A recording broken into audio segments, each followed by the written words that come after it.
मैं ये कह रहा हूँ कि क्या उनके पास अनुभव होगा क्या? और निश्चित तौर से होगा। क्या उनके पास अनुभव नहीं होगा? वो हम जो समाज में चार बार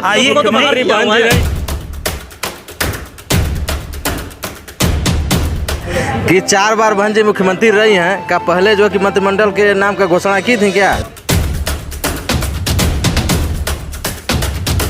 होते हमारे जो जिसको बहन जी रिजेक्ट कर देती हैं वो रिजेक्ट वहां जाके मंत्री बन जाता। बता दिया ना कि मतलब इतना सीटें आएगी कि जब तक ये इनका हस्तक्षेप नहीं हुआ तब तक कोई किसी का सरकार नहीं बने। कि कांग्रेस की है, जहां जहां कांग्रेस की सरकारें हैं, क्या कांग्रेस संविधान का पालन कर रही है? कांग्रेस तो खुद संविधान का विरोध कर रही है।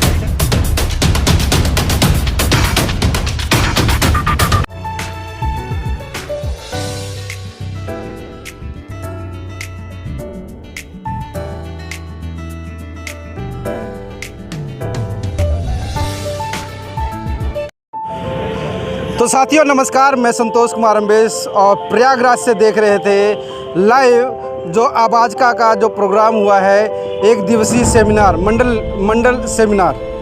आज पेरियार रामास्वामी जी का आज जन्मदिन भी है और हमारे साथ में कुछ चंदौली के जो पदाधिकारी हैं, हम बात करेंगे जो आज देश में जो संविधान बदलने को लेकर के पूरे देश में चर्चाएं चल रही हैं। सर क्या लग रहा है सर, संविधान इतना आसानी से मतलब बदल जाएगा? नहीं चलेगा। नवोदय जय भीम साथियों, ऐसा कुछ है संविधान में जो कि आसानी से बदल जाएगा? बिल्कुल नहीं सर, बिल्कुल नहीं बदल सकता सर, कुछ नहीं बदला जा सकता है, कोई नहीं बदल सकता। तो ताली पीट के कह रहे हैं कि संविधान बदलना चाहिए। बिल्कुल नहीं बदल सकते सर। और वो भी मतलब आपके प्रधानमंत्री के पीए ने बोला है। पीए ने बोला है, उसको बोलने से थोड़े कुछ होगा, उसका वो व्यक्तिगत विचार है। सरकार तो उस पर बैकफुट पर आ गई तुरंत। सरकार को विचार थोड़ा है, वो तो बहुत से लोग ऐसे घूम रहे हैं कि हम मनुस्मृति लागू करेंगे, हम ये कर देंगे, हम वो कर देंगे।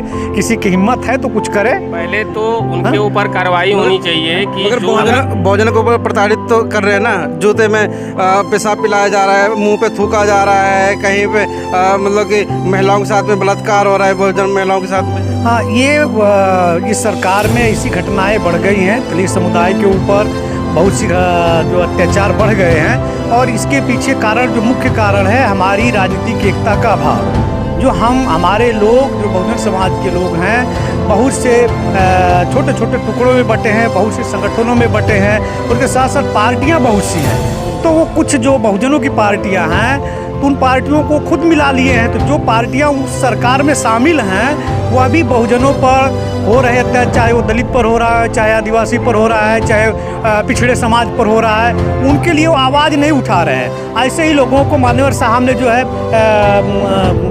गुलाम कहा या उनको चमचा कहा, ऐसे लोग जो है उस पार्टियों में जाकर सिर्फ उस पार्टी की गुलामी कर रहे हैं। विकल्प क्या है, क्या है विकल्प बहुजन? विकल्प देखिए, इस समय देश में हमारी एक ही बहुजन राष्ट्रीय पार्टी है, बहुजन समाज पार्टी। और सभी, मैं आपके चैनल के माध्यम से आह्वान करूंगा कि सभी जितने भी बहुजन समाज की पार्टियां हैं, बाबा साहब के नाम पर जितने भी संगठन हैं, वो सभी लोग मिल करके आने वाले 2024 के लोकसभा चुनाव में बहुजन समाज पार्टी को सपोर्ट करें, वोट करें, उसके लिए कार्य करें और एक मजबूत जो है कि किंग मेकर की भूमिका में बहुजन समाज पार्टी को अगर वो ला देते हैं तो निश्चित रूप से यह कहा नहीं जा सकता कि हमारी सरकार भी बन सकती है। हमारे साथ में हैं प्रवक्ता भी हैं, वक्ता भी हैं, नेता भी हैं, अरविंद जी भी है। इनसे हम बात करेंगे क्या बहन जी के पास इतनी मजबूती है, उनके पास मंत्रालय है पूरा। अगर सब कह रहे हैं कि मतलब वो 2024 में प्रधानमंत्री के लिए नॉमिनी होने के लिए, तो उनके पास मंत्री कहाँ से आएंगे? पहले तो आपको चैनल के बहुत बहुत धन्यवाद। प्रधानमंत्री पद के लिए अगर इंडिया गठबंधन बहन कुमारी मायावती जी को ऐलान करती है तो जरूर कुछ न कुछ भारत के इतिहास में बदलेगा और संविधान के पूर्ण तरह से लागू होगा। मगर बहन जी उधर जाना ही नहीं चाहती है, उन्होंने साफ स्पष्ट कर। बहन जी के लोग मान ही नहीं रहे। बहन जी के लोग अगर मानते तो बहन जी जम जाते। बहन जी के लोग नहीं मान रहे हैं। तो क्या होना चाहिए बहन जी का? फिर भी हम लगे बहन जी को, बहन मायावती जी को अगर वो लोग मान दे इंडिया गठबंधन, तो हिंदुस्तान में जो है ये सरकार बहुजन समाज पार्टी की कांग्रेस बनाम कम्युनिस्ट वगैरह लेकर के एक अच्छा सुनहरा मौका मिलने जा रहा है। लेकिन वो लोग सोच बदलें तब। मगर वही इंडिया में जो चेहरा है वो कहीं ना कहीं कांग्रेस को लेकर के राहुल गांधी लिख रहा है, क्या राहुल गांधी मान जाएंगे? में भी मनवादी चेहरा है ना, वो लोग पूर्ण तरह से नहीं चाहते कि भारत में जो कि बाबा साहब का संविधान पूर्ण रूप से लागू हो। तो जिस क्या दिन बहन जी अगर गठबंधन कर लेती है इंडिया के साथ में, हाँ। तो बहन जी तो तैयार हैं, वो लोग खुद ही नहीं चाहते। अच्छा, हाँ, वो लोग खुद ही नहीं चाहते कि अगर नया खुलासा कर रहे हैं वो तो मतलब वो कहते हैं कि बहन जी खुद नहीं जाना चाहती है। नहीं, बहन जी जाना चाहते हैं, बहन जी को मौका नहीं मिल रहा। वो लोग जानते हैं कि अगर बहन जी को जिस दिन हम लोग मान लेंगे तो हम लोगों का पत्ता साफ हो जाएगा, अच्छा, क्योंकि वो मतलब भारत के संविधान में काम करेंगे अपना। तो क्या होना चाहिए कि क्या निष्पक्ष रूप से बहन जी को अकेले लड़ना चाहिए? यहाँ पे दो गठबंधन हो गए, इंडिया और इंडिया, एनडीए और इंडिया, और तीसरी मतलब कि वो बहन जी आ जाएंगी। असल में देखिए, अब बहन जी को लोग नहीं मानेंगे तो बहन जी चुनाव लड़ेंगी। हो सकता है कि बहन जी को बाद में लोग मान जाए, अच्छी सीट बन। सवाल कहीं ना कहीं वहीं पे घूम फिर करके आ रहा है कि बहन जी अगर अकेले लड़ती है तो उनके पास क्या मजबूती के लिए जो कैबिनेट मंत्री जो होंगे वो कौन कौन लोग हो सकते हैं, कहाँ से लेकर आएंगी बहन जी, आप बताइए। सबसे पहले तो आदरणीय संतोष जी, आपके आवाज़ भारत को मैं बहुत बहुत साधुवाद देता हूं कि आप लोग इतने दूर तक सफ़र करके आवाज़ का द्वारा जो आयोजित मंडली सेमिनार जो हर मंडल में निश्चित हुए उसको कवरेज करने के आप काम करते हैं, इसके लिए बहुत बहुत साधुवाद। जहाँ तक प्रश्न है आपका, बार बार हमारे अरविंद भाई साहब से आप पूछ रहे थे कि यूपी क्या बोलते हैं, इंडिया गठबंधन और एक तरफ भाजपा का मामला है। तो देखिए, पहली बार गठबंधन नहीं हुआ, नाम बस बदला है, एनडीए। पहले भी था, एक यूपीए था, एक एनडीए था। उस समय भी गठबंधन था, लेकिन फिर भी बहुजन समाज पार्टी उससे अलग होकर के चुनाव लड़ती थी। और वो जब लड़ती थी तो उनके भी सांसद होते थे और अपनी बात मनवाने के लिए वो अपने पूर्णतः तटस्थता से अपनी बात रखती थी।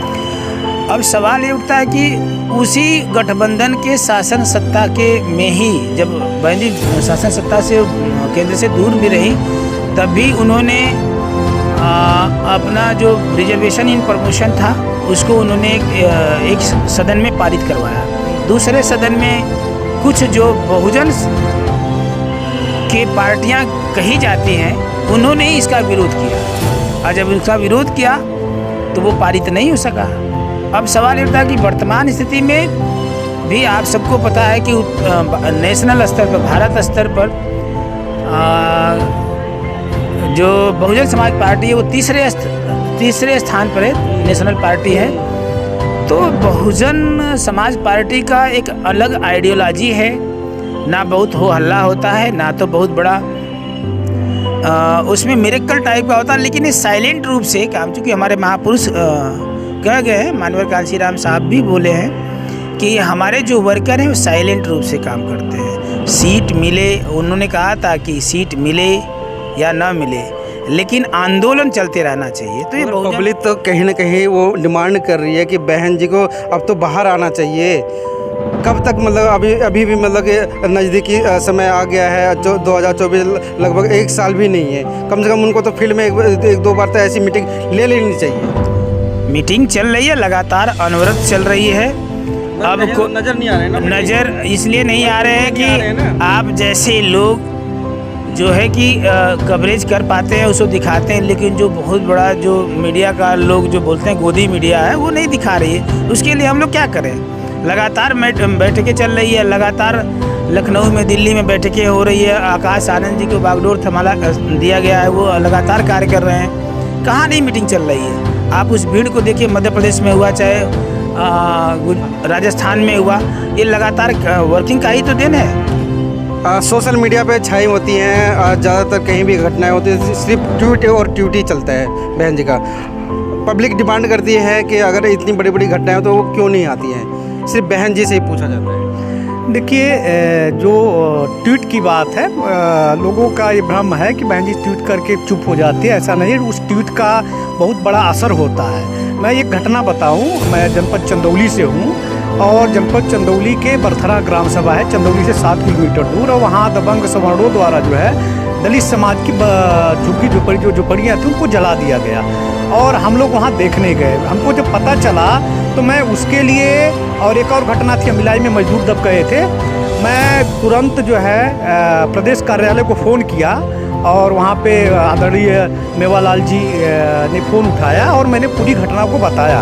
और उसके बाद बहन जी का ट्वीट आता है बरथरा केस में, और वो पेपर मीडिया में आता है, और जैसे ही आता है तुरंत प्रशासन जो है, जो प्रशासन दम्मी मार रही थी और अपराधियों को और दबंगों को पकड़ने के लिए दम्मी मारे हुए थी, वो प्रशासन इतना एक्टिव आती है कि वो 2 घंटे के अंदर 4 अपराधियों को पकड़ लेती है। और बहन जी को ट्विटर पर ट्वीट कर जो है टैग करके हमारे एसपी साहब लिखते हैं कि 4 अपराधियों को हमने पकड़ लिया है, 2 की तलाश जारी है। वो सिर्फ एक ट्वीट का कमाल रहा। जब हम लोग गए एडिशनल एसपी साहब से मिलने, डरा दिया बिल्कुल। हाँ बिल्कुल, एकदम पूरा प्रशासन सख्ते में आ गया भाई। जब हम लोग गए एडिशनल एसपी साहब से मिलने गए वहाँ, तो वो उन्होंने कहा कि देखो यार, आप लोग ठीक है, आप कर्मचारी हैं, आप समाज के लिए लड़ रहे हैं, तो आप लोग जाइए और वहाँ लोगों को समझाइए। तो हम कहे सर हम लोग समझा रहे हैं, आप उनको पकड़िए, हम क्लू भी दे रहे हैं। तो उन्होंने बताया कि नहीं, आप लोग बताइए, हम लोग जो है जरूर कार्रवाई करेंगे। और सर वो सारी घटनाएं हैं और बहन जी ट्वीट भी करती हैं, पूरी दुनिया देखती भी है, मगर यहाँ पे सत्य की बात चल रही है। बड़ा सवाल जो दिल्ली से जो खड़ा हो रहा है कि बहन जी के पास अभी है क्या, मंत्रालय उनके पास नहीं है। ऐसे कोई 54 ऐसे व्यक्ति का नाम बता दीजिए जो कि कैबिनेट मंत्री के। देखिए, जब हम सत्ता में आएंगे, जब हम सरकार बनाएंगे, तो हमारे मंत्री भी मिल जाएंगे। ऐसा नहीं है कि कोई पेट से पैदा होकर, चाहे बीजेपी का हो चाहे कांग्रेस का, वो पेट से पैदा होकर नीतीश के पास है, नीतीश के पास है, राहुल गांधी के पास है, और वर्तमान में जो सरकार है उनके पास सकते हैं, मगर ऑलरेडी बैठे हुए हैं। मगर बहन जी के पास कौन सा ऐसा चेहरा है? आप 54 नाम बता सकते हैं क्या? अरे भाई, 54 नाम हम नहीं बता पाएंगे। अब इतना बड़ा नहीं है कि 54 नाम याद करके हम किसी का भी 54 नाम बता देंगे, आप मान लेंगे? ऐसा नहीं है। और 54 का अब आप समझिए कि क्या उनके पास अनुभव होगा, कुछ अनुभव होगा? प्रदेश नेशनल स्तर की पार्टी है और 54 आदमी नहीं मिलेंगे, यही आप लोग पत्रकारिता करते हैं। अरे मैं ये कह रहा हूँ कि क्या उनके पास अनुभव होगा क्या? और निश्चित तौर से होगा। क्या उनके पास अनुभव नहीं होगा? वो हम लोग जो समाज में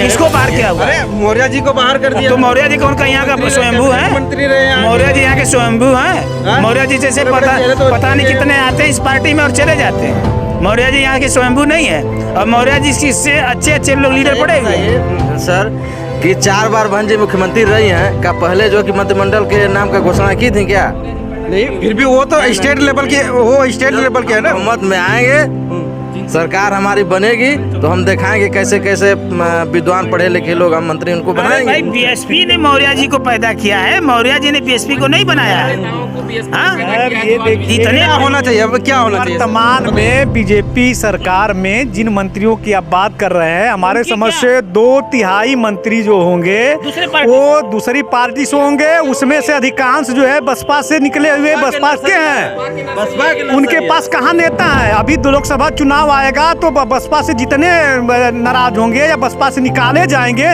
वो कूड़ा करकट बीजेपी में चले जाते हैं, कांग्रेस में चले जाते हैं। अब वो सत्ता में आते तो वही उनके मंत्री होते। हमारे जो जिसको बहन जी रिजेक्ट कर देती हैं, वो रिजेक्ट वहाँ जाके मंत्री बन जाता है। तो उसके पास कितना अनुभव है? बहन जी मुख्यमंत्री 4 बार की रही हैं, और इतने बड़े देश को, इतनी बड़ी जो है कि SC ST OBC माइनॉरिटी को लीड करती हैं, पूरे प्रदेश में उनका संगठन है। तो ऐसे में हमारा 54 आदमी नहीं मिल पाएगा। वर्तमान में जो विधायक एक सीट निकली है, केंद्र की कितनी उम्मीद करते हैं आप? इस बार मौका अच्छा है हम लोगों का।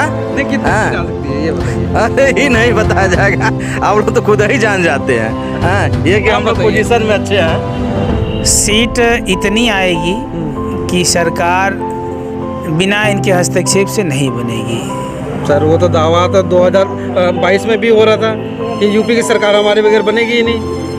अरे वो यूपी का सरकार, अभी आप केंद्र की बात बहुत बोल रहे हैं, मैं यूपी में जा रहे हैं, बता रहा हूँ। तो सिर्फ केंद्र की बात बताइए। अब मैं बताता रहा हूँ, वर्तमान में एक विधायक एक सीट है। तो क्या ये बताइए कि केंद्र की, आप ये बताइए केंद्र में और राजनीतिक पार्टियां क्या अचानक से बहुत बढ़ गई हैं? जब कुछ चीज़ का नीचे आता है फिर उससे ऊपर भी होता है, और जब कोई ऊपर है तो वो नीचे आएगा। ये प्रकृति का नीचे, मैं तो बता दिया ना कि मतलब इतना सीटें आएगी कि जब तक ये इनका हस्तक्षेप नहीं हुआ तब तक कोई किसी का सरकार नहीं बनेगी। अच्छा, इस लेवल की सीटें आने वाली है। क्या संदेश देना चाहेंगे पूरे तमाम बहुजन जितने अनुयायी हैं? देखिए, हम जितने भी बहुजन समाज के लोग हैं उन सभी लोगों से आपके चैनल के माध्यम से, आवाज़ भारत के माध्यम से हम ये संदेश देना चाहते हैं कि वर्तमान में हमारा संविधान खतरे में है, जिससे कि इस 85% को संवैधानिक अधिकार मिले हुए हैं, तमाम अधिकार मिले हुए हैं, नौकरी के लिए मिला हुआ है, तमाम चीज़ें मिली हुई हैं। और अगर उनको सुरक्षित और संरक्षित करना है तो हमें निश्चित रूप से बहुजन समाज पार्टी की केंद्र में सरकार बनानी चाहिए, क्योंकि जब केंद्र में सरकार हमारी बनेगी तभी, क्योंकि हम बाबा साहब के जो बहुजन समाज पार्टी है बाबा साहब के मिशन पर चलती है, बाबा साहब की विचारधारा से चलती है, और बाबा साहब ने संविधान बनाया है। तो एक बहुजन समाज पार्टी ही ऐसी पार्टी है जो बाबा साहब के संविधान को देश में अक्षरता लागू कर सकती है। अन्यथा इस देश की कोई भी ऐसी पार्टियां नहीं है जो नहीं, चाहे आप नीतीश की बात कर रहे हैं, इतने वर्षों से नीतीश शासन कर रहे हैं, वर्तमान में नीतीश और लालू की सरकार है, बहुजनों की सरकार कही जाएगी। क्या वहाँ दलितों पर अत्याचार नहीं हो रहे हैं? क्या वो संविधान का पालन कर रहे हैं? कांग्रेस कह रहे हैं कि कांग्रेस की है, जहां जहां कांग्रेस की सरकारें हैं, क्या कांग्रेस संविधान का पालन कर रही है? कांग्रेस तो खुद संविधान का विरोध कर रही है। चलिए, अभी अगर हम इस पर चर्चा कर रहे थे, शायद शाम से सुबह हो जाए, सुबह से रात हो जाए। और जैसा कि एक खुलासा हुआ, ज़बरदस्त खुलासा हुआ है कि बीएसपी के पास वो चेहरे हैं जिनके पास अभी जितने मतलब कि तमाम पार्टियों के पास भी अभी भी वर्तमान में नहीं है। जो बीजेपी कहती है कि बीएसपी के पास कोई ऐसा चेहरा नहीं है, अरे बीजेपी और कांग्रेस की बात करें तो इन्होंने खुलासा कर दिया है कि वही कांग्रेस में जितने भी कैबिनेट मंत्री है वो बीएसपी से ही निकले हुए कैबिनेट मंत्री है। और तो मैं संतोष कुमार अम्बेश, प्रयागराज से, आप देख रहे थे आवाज़ भारत। आप इस वीडियो के बारे में अपनी राय अवश्य दें तथा वीडियो को लाइक, शेयर और कमेंट्स साथ साथ चैनल को सब्सक्राइब करना न भूलें। धन्यवाद।